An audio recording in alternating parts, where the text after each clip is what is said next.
Let's all go to the mall, Let's all go to the mall, Let's all go to the mall, to get ourselves a horror,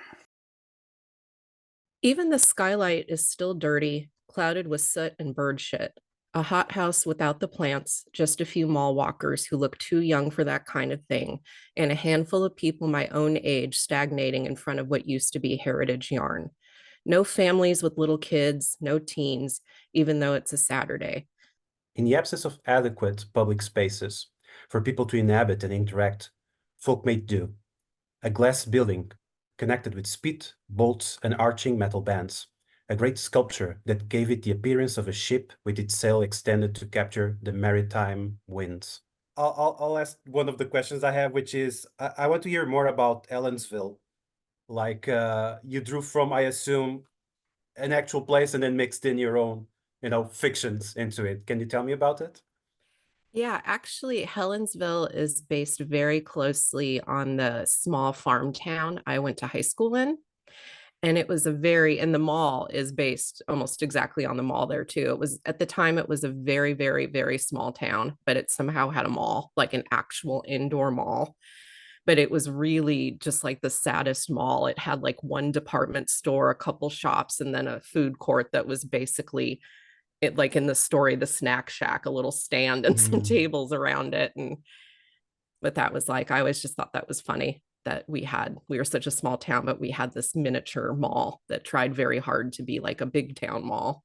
Though I describe a mall that seems to be, on a very poor kind of state, it's inspired on Vasco da Gama Mall. That's sort of the crown jewel of this whole project to create the city of the future called the Expo 98. And so the area has been revitalized when the thing was built. I give it like this nightmare, like cool world description of it being like kind of crazy built. But it was built to look like a ship. I think there's a very strong theme in your story that I like. It always touches me on a personal level, which is the theme of time.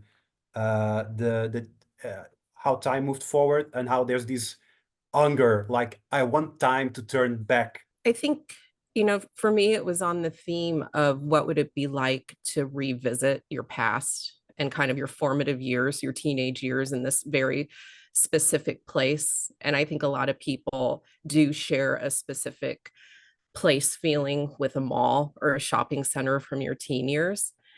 And my character is in her 40s, like me. She's at this point in her life where she's kind of like, okay, things didn't work out. Time has not been good to me, and I have not used my time wisely. So it's kind of the shock of going back to visit her mom and seeing that suddenly time has been very kind to her mom, and time has been very kind to everybody in this town. It's kind of like the be careful what you wish for thing. It's like we think Yeah. it would all be great, but there's always a cost. I love it. It's all very relatable, and yes, you can tell very very much there is that that need to turn back time, that urgency. The mall ends up embodying all these regrets and all these Yeah. parts of the past that she tries to reject. In describing the mall, you immediately mention an absence of adequate public spaces. We soon learn that this story takes place in the near future, 2090, right? So this is already an issue all over the world where there is a lack of adequate public spaces, especially ones that aren't consumer driven. Even the malls you were mentioning where there's open air and there's views of the river and you can sit on a bench and drink coffee and enjoy that. It's still a consumer driven public space. So do you feel in the future that's only going to get worse? Yes. Politicians work the same everywhere. They know when it's getting like close to the end of their mandate. They're like, okay, all these projects that we started and like have been sort of in limbo for 5 years or 4 years, we're gonna get them done now.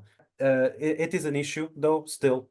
It's like you said, we're all programmed everywhere. Capitalism is inescapable. I do think they're going to get worse, and that's why I extrapolated on what we already have and use this mall that I know so well. What you've done really well with this story. It's a very short story, but in setting the scene for the mall, you really do capture kind of the emptiness of it.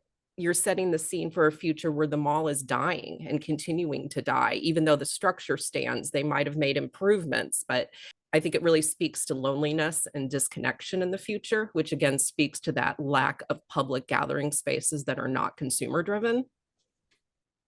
Thank you. That's exactly it. Yes, that's Yeah. what I was going for. I'm happy I was able to to communicate it. I did feel like denial was one of the topics, like the the characters who are doing the thing. They're denying like the reality of of mortality. When I was growing up in that little farm town, there were a lot of girls like Kristen. It was very just not cool and not safe to be queer at all. So I think like you bring up a good point about denial, because everybody's denying something in every time period of this story, whether it's denying their own mortality or denying their feelings. Yeah, it was just a good point that you brought up about denial. I hadn't even really thought about that, but you're right. Like every character is denying something in every time period in this story. Addiction in my story and in yours, I feel like maybe that's an element. I'm going to ask you, if these guys who are doing the thing, if they realized like they have a certain moment of clarity, do you think they would be able to stop themselves from keep doing it, or they would be like, it's too late, we're too deep in? I think if they did have that moment of clarity, it wouldn't last because they know what they're doing. And in anyone's mind, what they're doing is sick and wrong and should not be done. This is a huge taboo. But they are again going through denial and they're doing the mental gymnastics to justify what they are doing. There's another possible interpretation is that we're willing to pay with life and limb to find something that makes us feel good. So yeah. That was my number one question at the end for each of them was it worth it or is it purely addiction? The question no longer is whether it works or not.